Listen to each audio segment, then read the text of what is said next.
Hi, guys. For those who haven't tuned into season 9, what can they expect from Letterkenny? I mean, it leaves off at a pretty exciting place in season 8 when Dirks did Katie dirty, and the whole town rallies around her. So season 9 kind of starts off with the fallout of that, and there's some scraps, some fights, some jokes, that kind of stuff. With Katie being single now, what does that mean for the guys? Tyler, do you think Stuart has a chance again? I don't think that applies to Stuart, Katie's singleness, but certainly the men in Letterkenny and maybe women. Katie, is a very open person. She goes scorched earth, as the term is. So there's one episode entitled such, and she's not holding anything back this season. Yes, we've seen those 5 military shirtless men are no match for her. No. No. Especially because one's a cousin. Oh, yes, yes. But that's not always a problem. It didn't bother Gail. Gail, yes. Yeah. How much of an influence do you guys have with Jared when it comes to the storylines of the series? Storyline, I think he kind of runs it. He just sort of has an idea in his head, and then he presents us with it maybe 2 weeks out. We usually hear from, Tyler was talking about this earlier, we hear from the costume department what we're doing this season, because they'll tell us that, oh, you're wearing like a clown hat. And I'm like, okay, I guess we'll see what that is. So we don't actually have a ton of input with like the what the plot points are, but we do have a great time adding our own improvisational moments on the day, And Jared will often ask us, hey, what do you guys think about this? What do you think about this? Are you into this? Are you not into this?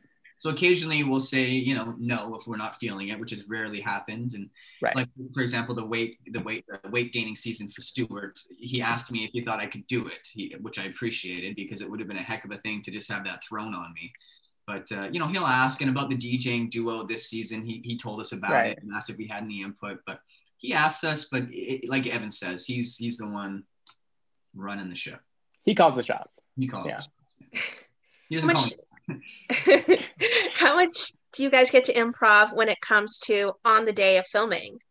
I mean, if we come prepared a bit more, I mean, if we're on it, and Tyler and I usually are on it, we've made a habit of coming to set probably as prepared as a human being can. I'm referring to us as one human being.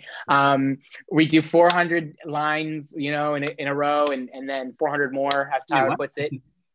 And script lines. And then on the day, if we're prepared enough, a lot of the times Tierney, the director, will go, keep going, like after a scene is over, and we'll just get to continue whatever we were doing. Or he won't say keep going, and he just won't yell cut. So he just won't yell cut, which is a nightmare. And then it's like, we're still in the scene, and then he's like, touch his leg, rub his hair a little. We're just like, sometimes we find some really fun stuff in those moments too, when we're well rehearsed, and he kind of he'll throw things at us or suggestions at us, and it's fun to roll. But it's because if you come prepared, you can at least add a little of your own zhuzh. Yeah. So we think of ways to enter the scene. We think of ways to exit the scene. We think of ways to incorporate some of our very silly dance moves into like the middle of the scene. Maybe a word one of the characters says sparks an idea, and then we do like do the wave. Beatboxing.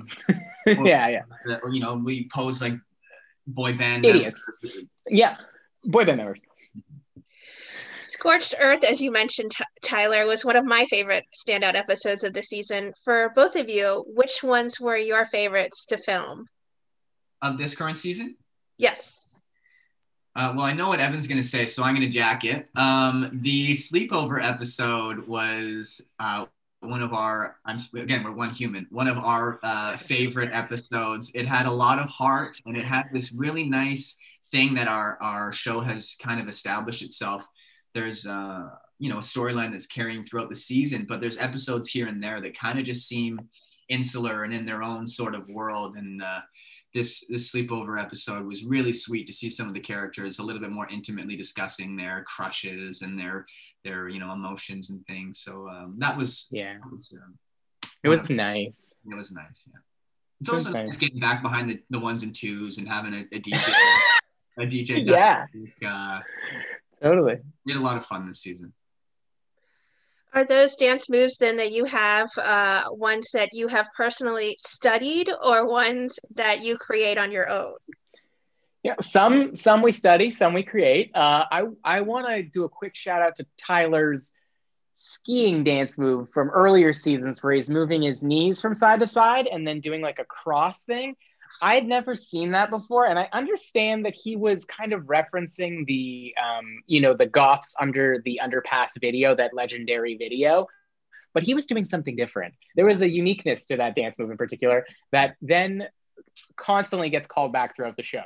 And I can't even replicate it anymore. It's 5 years old, and I'm like, I don't know how I did that. I remember like looking at this video that Evan mentioned. It's a cyber goths under the bridge, and they're doing this dance. And Jared asked us to kind of use that as inspiration, so to speak. So I remember watching that video over and over again, and I picked 4 or 5 moves, and I'm like, I'm going to do these 4 or 5 moves. I'm going to do them right, and I'm going to do them over and over and over and over and over. And instead, you ended up concocting something new. It was those 4 or 5 moves into one thing that the world has never seen. And then the subsequent seasons after, we just continued to dance. It kind of became part of who we are. The music lives within us. And Evan grew up breakdancing. Grew up? Oh, I grew up. Yeah. Baby, look at me now. Breakdancing. So he's a great mover, a great shaker. I did some musicals. I did a dance class. I love dancing as well. And so it's a lot of fun for us. It comes naturally. I've always sort of danced. But Evan in the seasons 2 and 3 was uncredited as our choreographer because he put a lot of those dance moves together. And if you ever get to see the live tour, Evan, depending on how the live tour looks at that point, but Evan does a great breakdancing bit, and he just blows the roof off of the place every time. So sweet. He's such a nice man. Well, those are all of my questions, guys. So thank you so much for sneaking in some time to talk this morning. I'm grateful for it, and the season is beautiful. Thank you very much. Thank you. That's a word to describe Letterkenny. Beautiful. I'm going to go with that. Thank you. I take it. We take it wholeheartedly. That's so nice of you. Thank you.